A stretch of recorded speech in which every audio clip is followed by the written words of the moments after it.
Dolaze hladni dani i treba provjeriti da li tekućina u motoru ima dovoljno antifriza da ne smrzne. Isto tako da tekućina za pranje prozora ne smrzne. Imam dva uređaja za mjerenje. Engine Coolant Tester, to je vaš tipačka ovdje. I imam isti takav na prvi pogled, samo da je za screen wash antifreeze tester, znači za šofer šajbu. Pa krenimo s ovim ovdje. Ovo na sebi ima brojeve od -10 pa naniže. Pokazuje temperaturu. Kako se koristi? Umoči se u ovu posudu, da uđe dol duboko gdje je voda. I onda se ovo ovdje stisne. I onda se ovo u sredinu lipo napuni tekućinom. Hopala. Tekućina je unutra. Vidimo šta kaže. Kaže da je malo manje od -10. Evo kad se nakrivi vidi se ovaj dol -40, 30, 20 i ovo je -10. Znači morat ćemo doliti malo antifriza i onda će se brojevi popraviti. Idemo drugi test. Idemo s ovim koji isto ima brojeve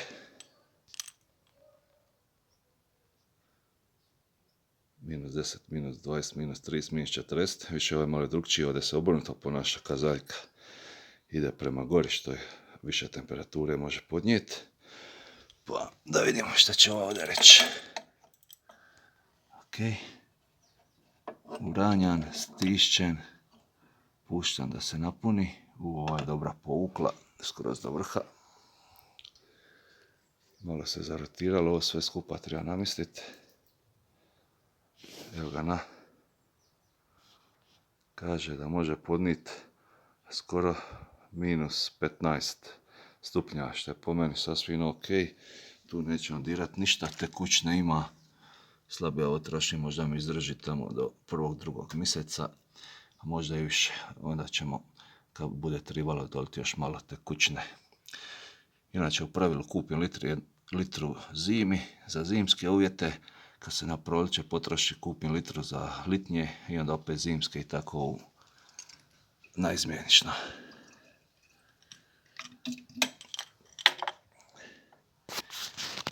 Pošto ovaj moj stari auto troši dosta tekućine, redovito pregledavam, tako kad dodam još kap antifriza, to će biti dovoljno da mogu miru spavat. A ovdje kod nas u Dalmaciji nema niskih temperatura, jako ritko se spusti na nulu, a kamoli ispod nule. I evo dodajem malo antifriza koncentrata, plave boje, istok i onaj u njemu. I to bi trebalo biti to, nećemo puno svega deci, dobro. Kad se motor upali i ovo procirkulira sistemom, bit će to super.